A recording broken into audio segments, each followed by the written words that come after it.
तर मुलांनो, इक्ष्वाकू वंशात फार प्राचीन काळी महाभीष नावाचा राजा होऊन गेला.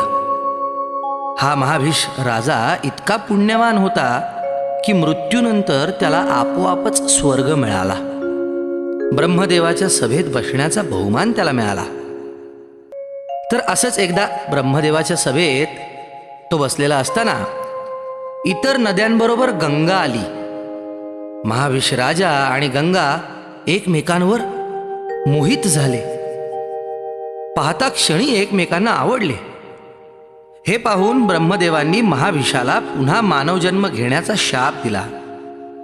तसेच मर्त्यलोकात गंगा त्याची पत्नी होण्याचा आणि कुरुवंशात जन्म देण्याचा वर सुद्धा दिला. प्रतापशाली महात्मा हस्तिना राजाने हस्तिनापूर ही कुरुवंशाची राजधानी निर्माण केली. त्याचा मुलगा प्रतोष राजा आणि त्याची राणी यांच्या पोटी महाभीषाने जन्म घेतला. मग त्याचे नाव शंतनू ठेवले. शंतनू वयात आल्यानंतर त्याला राज्याभिषेक करून प्रतोष वानप्रस्थाश्रमात निघून गेला. शंतनू एकदा शिकार करीत सावजाच्या मागे हिंडत असताना, म्हणजेच शिकार करताना त्याला एक सुंदर स्त्री दिसली. आकर्षित होऊन त्याने तिला लग्नाची मागणीच घातली. लग्नाला मान्यता देताना तिने मात्र एक अट घातली. ती म्हणाली, मी जे काही करीन ते तुम्ही मला करू द्या आणि मला त्या संबंधी काहीही विचारणार नाही. ज्या क्षणी या अटीचा भंग होईल त्या क्षणी मी तुम्हाला सोडून निघून जाईन. अर्थात राजाने ती अट मान्य केली. मग त्यांचे लग्न झाले. योग्य काळी राणीला सुंदर मुलगा झाला. शंतनूला फार आनंद झाला. पण तो आनंद अल्पकाळच टिकला. कारण एका मध्यरात्री राणी त्या तान्ह्या छोट्या बाळाला घेऊन महालाबाहेर जाताना त्याला दिसली. मग तो पाऊल न वाजवता तिच्या मागोमाग गेला. राणीने, जे तुला हवे आहे तेच मी करते आहे असे म्हणून ते बाळ गंगेच्या प्रवाहात सोडून दिले. राजाच्या जीवाचा थरकाप झाला. तो काही म्हणणार इतक्यात त्याला तिने घातलेली अट आठवली. मी जे काही करेन ते तुम्ही मला करू द्याल, त्यासंबंधी मला विचारणार नाही, हे त्याला आठवलं आणि तो शांत राहिला. राणी सुद्धा शांतपणे महालात परतली. अशाच प्रकारे 7 बाळांना तिने नदीत सोडून दिले.